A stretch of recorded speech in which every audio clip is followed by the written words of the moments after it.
What's going on YouTube? In this video, I'm answering all of your questions.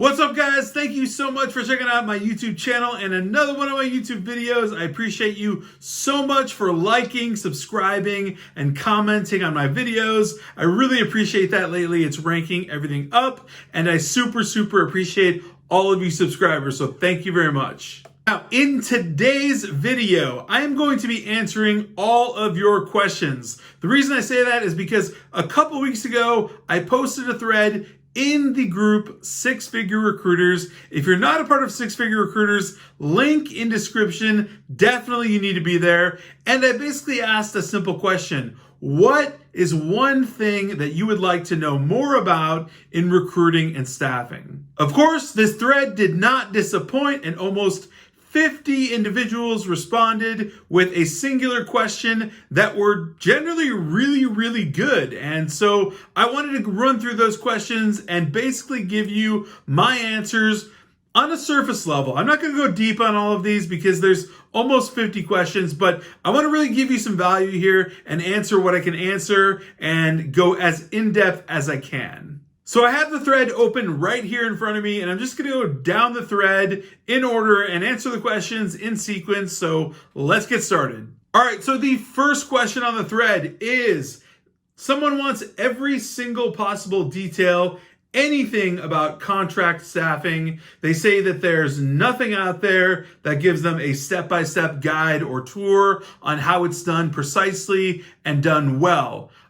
So first things first, this is something that I cover in my mentorship program. Second thing, this is definitely not something that can be answered in a comment. Like, I couldn't respond and just give you every little detail about contract staffing, but I'll give you some tidbits. Number one, you need general liability insurance. Number two, you need funding. You need a whole lot of liquid cash that you can pay your contractors with because your client will not pay you for at least 30 days. Number three, you're going to need to do a lot of replacements. So contractors generally like to work for any time from 2 weeks up to 6 months, and they can quit or be fired in any of that time. So you're going to need to do a lot of replacements, very different than direct hire. I always lead with direct hire, and I recommend that people start with direct hire. So unfortunately, I'm not going to be able to deep dive into this question because it's something that I teach full on in my program. It would take about an hour for me to give you the full scope on this. All right, so the second question is, what is the best company to use for payroll? So this highly depends on how you're running payroll. So if you have your own money, meaning you're self-funding, and you are running payroll for contractors, I would definitely use gusto.com. They are absolutely the best. I personally use them. The secondary to that would probably be ADP or Paychex, one of those, but any one of those is going to be what you would use for payroll. The next question on the list is, what is the best area to look for new clients? This is a really easy question. So Indeed.com is an awesome place to find clients. So reverse engineering on Indeed.com, look for jobs that have been posted in the past 3 days, 30 days, 7 days, it doesn't matter, and find the company on LinkedIn. Then go find the decision maker on LinkedIn and approach them as if you didn't even know about the Indeed ad in the first place, and the process will proceed from there. All right, so the next question is definitely a good one. How do you overcome rebuttals or objections from clients that are on the fence, so to speak, or just ready to go? So rebuttals and objections generally happen, first off, when you haven't presented your value prop well enough. So let's just put that aside because that's a whole other topic I could talk for an hour about. But long story short, if you're getting rebuttals and objections, a really simple way to do it is to remind your client that you are pitching them, hopefully as a beginning recruiter, a contingent agreement. Now, what is contingency? That means they only pay when you find them a qualified candidate that they want to hire. So remind them of that fact, and hopefully they'll sign on the dotted. A really good question on here is how to pivot away from bad clients. So you don't want to pivot away from bad clients. You just never want to interact with them in the first place. So just like they're going to qualify you as a vendor, you have to qualify them right back. It's a two-way street. So if they're asking you questions, you need to be asking them questions about their business, what their needs are, and figure out whether they're a good client or a bad client. And you can definitely reference my YouTube channel to find my video about good clients versus bad clients. All right, so somebody asked the golden question, the best one of all, how to get clients. I'm going to touch on this one real briefly because obviously this is pretty vague, but number one, it's really hard work. So I consider getting clients about 80% of the whole thing, and 20% is getting the candidates. That's how I see it. It's about 80% difficulty on the client side, 20% difficulty on the candidate side. So with that being said, there's so many ways to get clients, and really you have to be creative, right? But the obvious ones are cold call, cold email, possibly going in person and reaching out to people, using your connections to reach out and make a connection, make a relationship, but also going on the granular level. You need to look at your messaging, who you're contacting, what's the content of your messaging, right? Are you talking to HR, which is a bad mistake? Are you talking to the right niches? Are you talking to the right decision makers? All of these things combine to make it better for you to actually get clients. So going through all those things, obviously you can go far deeper into that, but that's my peripheral answer on how to get more clients. Okay, so somebody asks what to look for in a resume to find the perfect candidate. Now, actually, I'm going to oppose your question, and I'm just going to tell you what you should look for to find bad candidates, okay? Because the perfect candidate is going to stand out. A bad candidate is going to have a bad resume. It's not going to be formatted properly whatsoever. It's the bad stuff that you'll catch right away. That's how you'll know what to put aside and what to keep for your client. All right, so somebody asked me, what are the best ways to use Sales Navigator and what are all of its benefits? Obviously, this is a question I can't cover in just a comment or on this video at all because it would take me an hour, but I will tell you Sales Navigator is the best for recruiters, and my personal opinion is that way because of the filtering, because you can find decision makers and or candidates, leads, accounts, etc. very easily because you can filter down to the T of exactly what you want to find. So in my experience using Sales Navigator, it's the filters on the left-hand side of the user interface that really makes or breaks your experience on Sales Navigator. All right, so somebody else asked a similar question that was asked before, but how to overcome objections. So let me actually touch on this once more. Again, I want to remind you that objections always come when you haven't provided enough clarity or a good enough value proposition. Remember those two because they're very important, and you can eliminate objections by providing a really good value proposition. So objections. When you get them, what your job is to do is to ask more questions. Figure out the exact need. Objections are coming to you because they don't find clarity in what you're actually going to be delivering. So ask more questions of your client to figure out exactly what they need. Then just act like a parrot and literally tell them exactly what they want to hear. Once they tell you what they need, tell them that you can deliver exactly what they need and all will be well. There will be no objections and you should have no issues. All right, so somebody asked about targeting Facebook ads and retargeting Facebook ads for clients and or candidates. I'm not sure either way, but this is a realm that I do not play in, so I can't answer this question. This is something that some people do very well. Some people don't touch this at all. That's me, so I can't touch this question. All right, so I pretty much just read the last 4 or 5 questions, and they were all more about how to get clients. So I'll refer you back in the video to how I mentioned about how to get clients. Somebody asked a question about how to create really good lead magnets. And my answer to you is that you shouldn't be creating lead magnets. In all seriousness, though, I think that you mean how to create really good email templates or content in your email that's compelling to get responses from clients? I think that's what you mean. And in that case, I have templates for you. You can definitely DM me and I will send you really good templates that work very well for me. Or you can tweak them yourself and make them your own voice, of course. But you definitely need to have something of value in your email content if you are cold emailing. You have to have a really good value proposition. You have to keep it concise. You need to talk more about them than you talk about you. And you need to make it really, really simple for them to understand. People don't want to read a biography about you, your company, who you've worked with. They just want to know something about who you are, what you can do, how you can help them, specifically more about them, and that's what they'll read. Okay, so somebody basically asked about the search and the pitch. So obviously the search for clients or candidates and the pitch specifically for clients. So let's handle the search first. So the search, that's going to rely on so many different factors, but what I'm going to tell you is harness technology. Harness Sales Navigator, use filters, use Chrome extensions, use all of the different things that are at your disposal to actually help you do things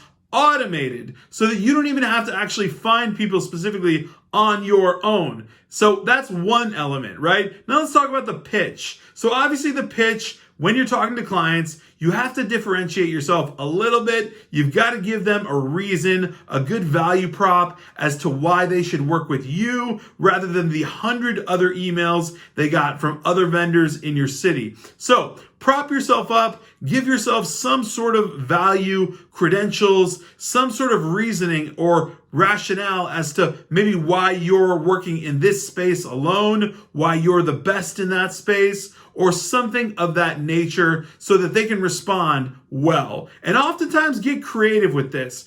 It's really important that you insert creativity in your pitch. So most of the time, clients are receiving redundant emails over and over, meaning the exact same emails that they've received continuously all day, every day, all year. So be creative, change things up. That's why in my LinkedIn messages, I say things like, hey, I know we don't know each other, but I would love to change that. People don't hear that. That's called a pattern interrupt. So people use this in advertising a lot, right? Where they just shout something. So all of a sudden you get your attention pulled, right? So be creative with your pitch, put a good value prop out there, and you'll be successful. All right, so this is a really good question, and I love this question. So basically, this person is asking why some firms can go up to 30% and charge 30% easily to their clients, while only some firms can go in at 10% and charge 10% and be successful. Well, here's the deal. It has to do with niches, everybody. Niches, niches, niches.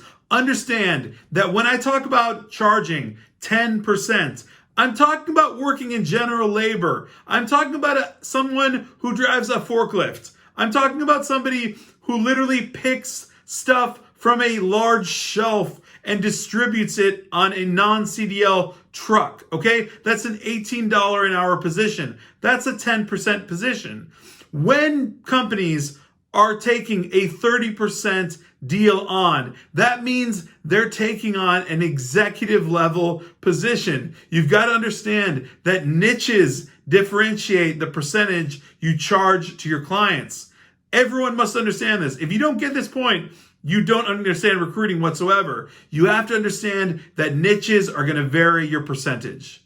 All right, so a really awesome question here. Someone's asking about follow-up strategies, mailers, texting, emails, phone calls, social media. So here's the deal. I would go with email, straight up email, and phone if that's really the way you want to go. Email and phone for follow-up. That's the best way to do it, especially email, because specifically with email, you can automate your follow-up. So whatever program you use, whether it's GMass or Crelate or any ATS or CRM, has a function in it where you can set automated follow-ups. So you can set email 1, email number 2, email number 3, email number 4. Snovio has this. There's so many different features that have automated follow-ups. So you can craft an email for email number 1, craft an email for number 2, craft an email for number 3, and those will go out at the time sequences that you set them to go out to. So what I would do is cold email follow-ups,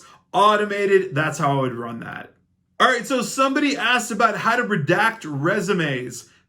Don't redact resumes. Send in a summary of the candidate that you want to pro-market, or MPC as we call it. Send in a summary. It's just a much better way of doing business. Redacting the resume is considered old school. It's just not effective today. Basically, all you want to do is send in a really good summary. Basically, where this person maybe went to school, maybe some of their job titles, a little bit about them as a person, their skills, their abilities, their accomplishments, and send that summary over. That will get attention, okay? You do not need to redact a resume to make that work. Make up a summary, and this is even better because it's actually crafted by you, so you're actually creating what that client will see. It's not just their resume being redacted. All right, so somebody asked about how to increase their contact list. This is super simple. So my first go-to would be Octopus. This is a Google Chrome extension that basically allows you to run connection requests, automated, 100 per day on LinkedIn with a personalized message. So it's not going to guarantee the person is going to accept your request, but if you're looking to build up your contact list, it's a super, super easy way to basically do a big search on like Sales Navigator and then simply run Octopus, let it do its thing like it's robot, and basically go through and connect with 100 people every single day. Continue the process throughout the entire week. You're essentially attempting to connect with 700 people per week, and you can run it on the weekends, obviously. It's about $40 a month.